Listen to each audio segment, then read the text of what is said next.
Velkomin í Icelandic Immersion, comprehensive Icelandic for Icelandic learners.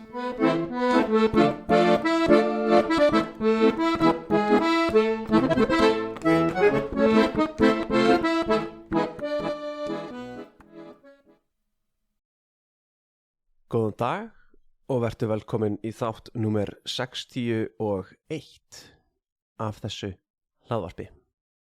Í dag datt mér ekki neitt í hug til að tala um. Ég er í þeirri undarlegu stöðu núna að ég verð að ná að taka upp 2 þætti fyrirfram því ég er að fara að missa út rúmlega viku þar sem að ég verð í útlöndum og þá langt í burtu frá upptöku aðstöðunni minni og þarf því að taka þetta upp einmitt fyrirfram, fram í tíman. Ég hef prófað það áður að taka upp svona þátt í útlöndum og þá að gera það bara í símanum mínum og það gekk furðu vel. En það krafðist þess þó að ég fengi nægan tíma í einrúmi til þess að geta bæði tekið þáttinn upp án þess að það væru aðrar hljóðtruflanir í kringum mig og líka að ég hefði svo nægan tíma til þess að vinna í þættinum. Þá bæði að klippa hljóðið til, taka út þau orð sem að ég þurfti kannski ekki að segja, einhver vitlaus orð eða mismæli sem ég hafði gert og þarf að losna við úr upptökunni þannig að þið fáið að hlusta á minna af rugli úr mér. En ég held að ég muni ekki hafa tíma þegar ég er í útlöndum til þess að ná að vinna þessa vinnu. Þannig að ég þarf að gera þetta núna, fyrirfram. Og þá lendi ég í þeim vandræðum að ég þarf ekki bara að finna upp á umræðu efni fyrir 1 þátt, heldur 2 þætti. Venjulega er þetta ekki vandamál, því það geti komið að því að ég þarf að taka upp og þegar ég kem að tölvunni, að aðstöðunni til þess að taka upp, þá er ég annarkvort með eitthvað í huga til að tala um eða einmitt ekki. Þegar ég hef ekkert til að vinna með og ekkert til að tala um, þá get ég yfirleitt bara setið á því, svona eins og ég sé að bíða með sjálfum mér, þar til að eitthvað svona dettur inn í höfuðið á mér. Og þegar það er komið, þá get ég byrjað að taka upp. Þetta er svona hinn faldi tími. Þetta er hluti af þeim tíma sem það tekur mig að gera þessa vinnu, að taka þessa þætti upp, sem er kannski erfiðara að reikna með eða spá fyrir hversu langur tími það verður. Yfirleitt er þetta ekkert mál.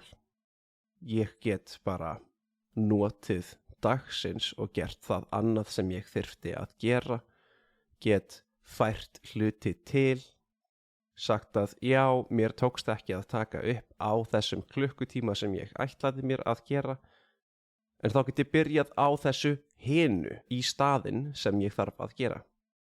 Dagurinn í dag er ekki þannig.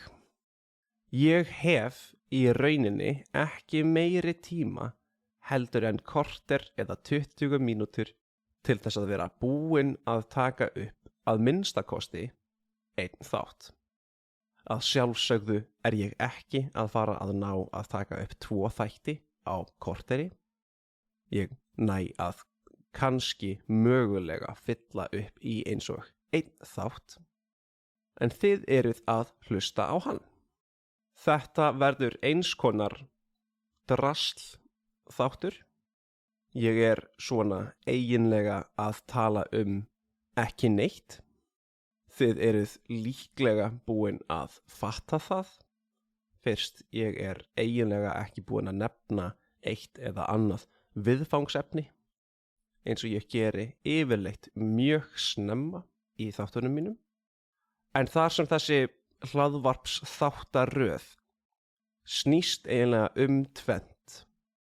Það er að geta talað ágætlega áhugaverða hluti sem ekki allir eru endilega að fjalla þá bara einhverjir hlutir sem mér dettur í hug að fjalla eða eitthvað sem mér finnst áhugavert eða viðeigandi.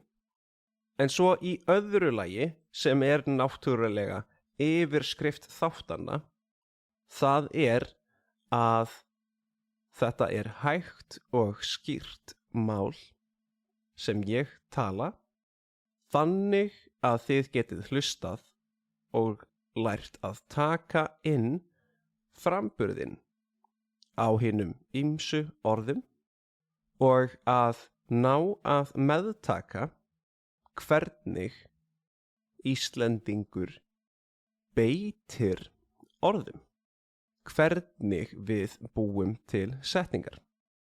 Að sjálfsögðu er fullt af augljósum hlutum sem maður nær að heyra út frá því hvernig einhver talar og hvernig maður setur orð saman.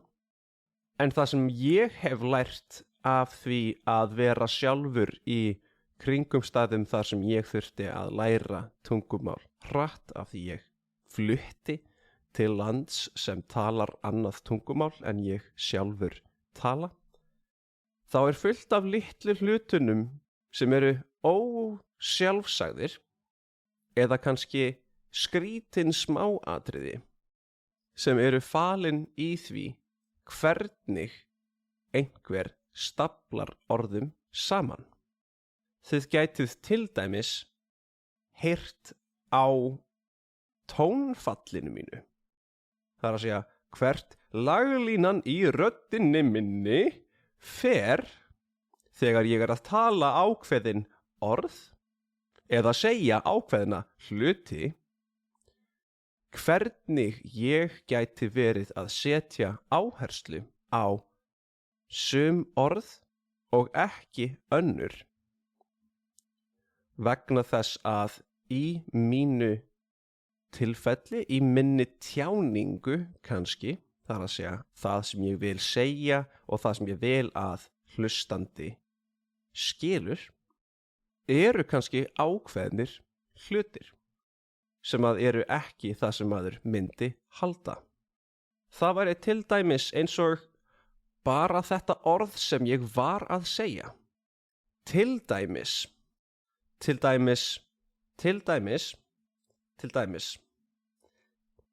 dæmis.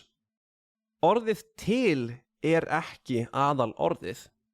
Aðal orðið í þessu orðapari, þessu orðasambandi er nafnorðið dæmis. Það er að segja orðið dæmi sem þýðir example. Orðið til þýðir to, þannig to example, kannski, to make an example of it. For example, þegar ég segi þetta orðasamband saman, þá veit ég hvaða hugsun ég er að reyna að skila inn í hausinn á þeim sem hlustar. Sá sem hlustar skilur málið sem ég segi, þannig ef ég segi til dæmis, þá skilur hlustandinn að ég er mjög ákveðinn í því að ég ætla að halda áfram að segja eitthvað og koma með dæmi. Hann var ekkert óviss hvað ég var að fara að segja eftir þetta til. Til þess að, það væri kannski hægt, til dæmis, þá næ ég með tónáherslu að setja fram þessa hugmynd að ég er að fara að halda áfram og ég er mjög ákveðin í því að ég verð að ná að skila þessu dæmi frá mér. Þá breytist framburðurinn pínu á þessu orði. Ég er næstum því farin að segja þetta eins og það séu 2 L í orðinu. Ég er farin að setja óþarflega mikla áherslu á forsetningu og farin að breyta því hvernig ég myndi bera fram hlutin ef hann væri sagður eðlilega.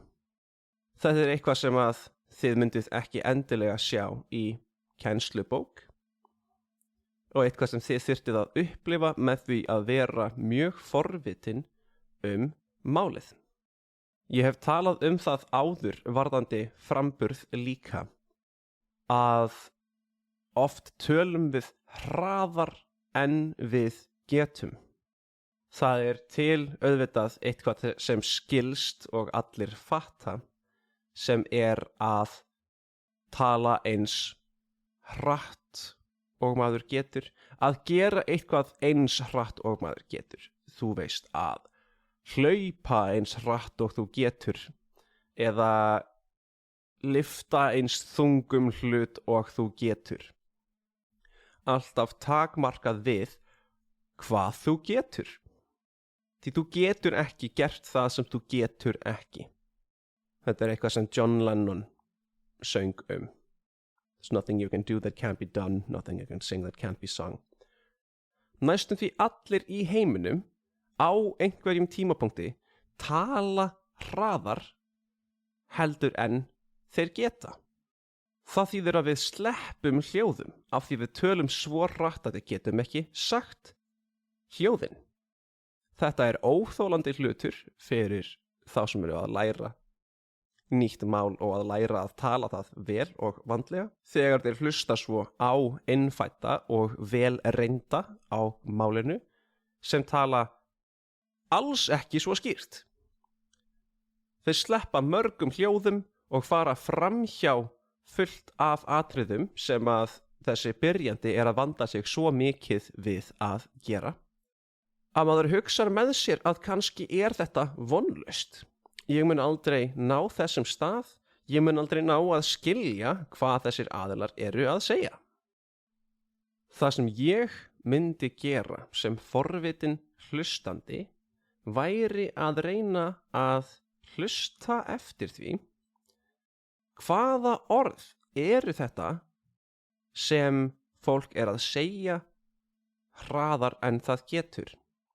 Því það eru mjög sjaldan orð sem standa sér, þar að segja að það séu einstök orð.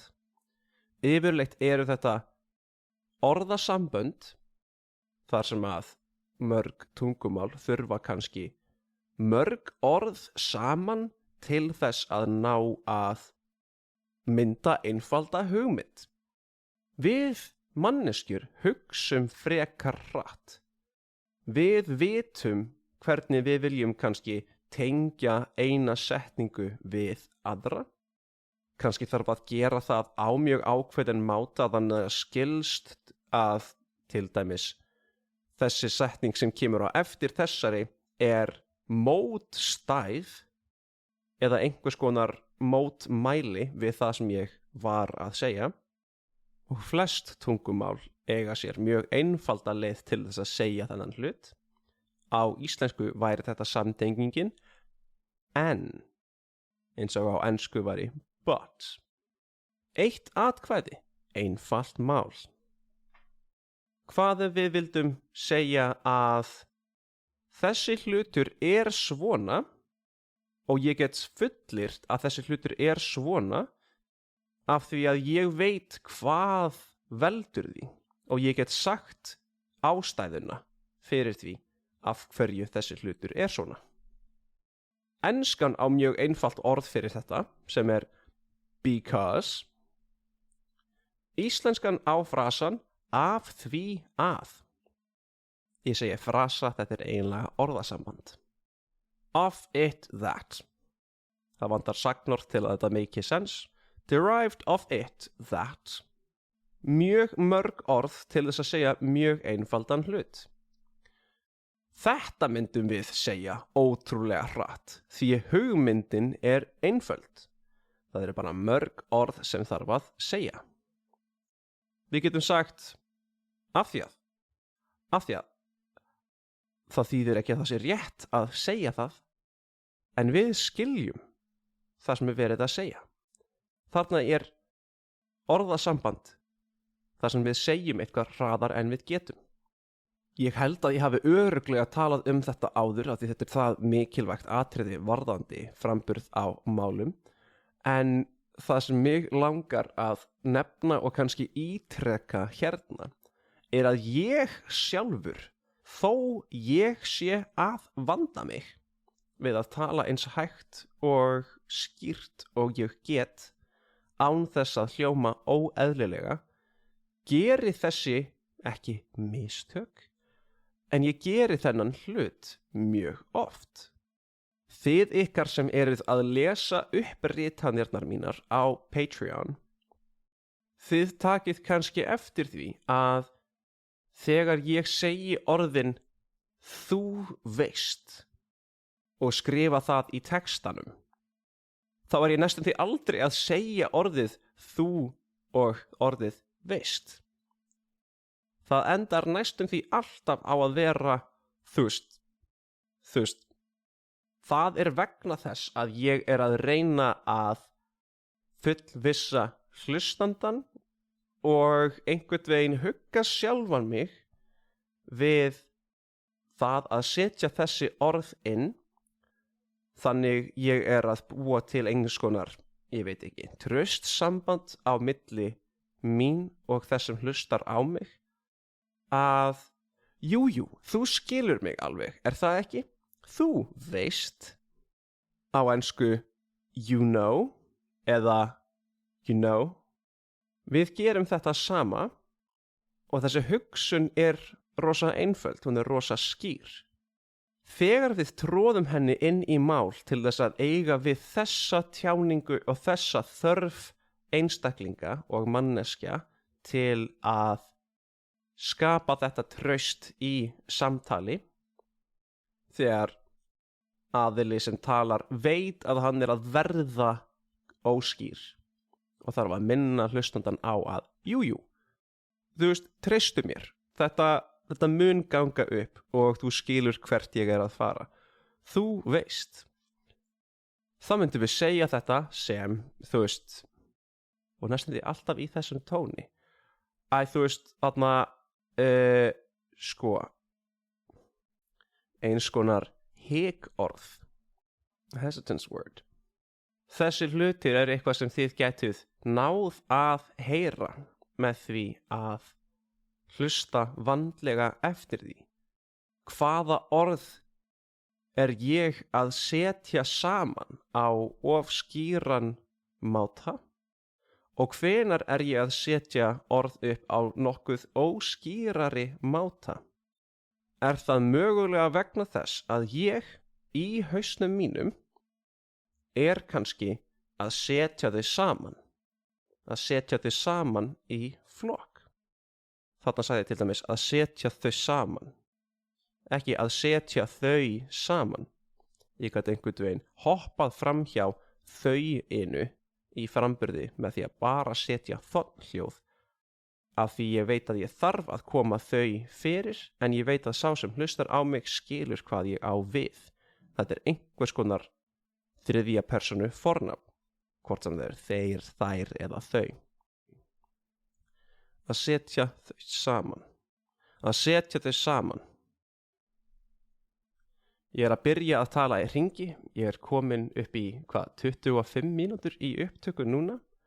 Þessi drasl þáttur náði að verða kannski vonandi aðeins minni drasl þáttur, en ég ætla að stoppa núna og ná að hlaupa í það næsta sem ég þarf að gera. Ef þú hefur náð svona langt inn í þáttinn, þá þakka ég þér fyrir að hlusta og þangað til næst. Takk og bless. Hello again, it's me. Now, in the wrong language, I just wanted to let you know that if you're interested in seeing a transcription of this episode that you just listened to, or any of the other episodes, then that's available to you through my Patreon page. That's going to be within the Linktree link that you're going to see in the description of this episode. So if you're interested in finding the Patreon page, the Facebook page of the show, or even my teaching page on italki, then all of that's going to be found underneath that little umbrella that is the Linktree link there. So don't be shy, click away. Thanks again for listening, and hope you'll come again. All right, take care.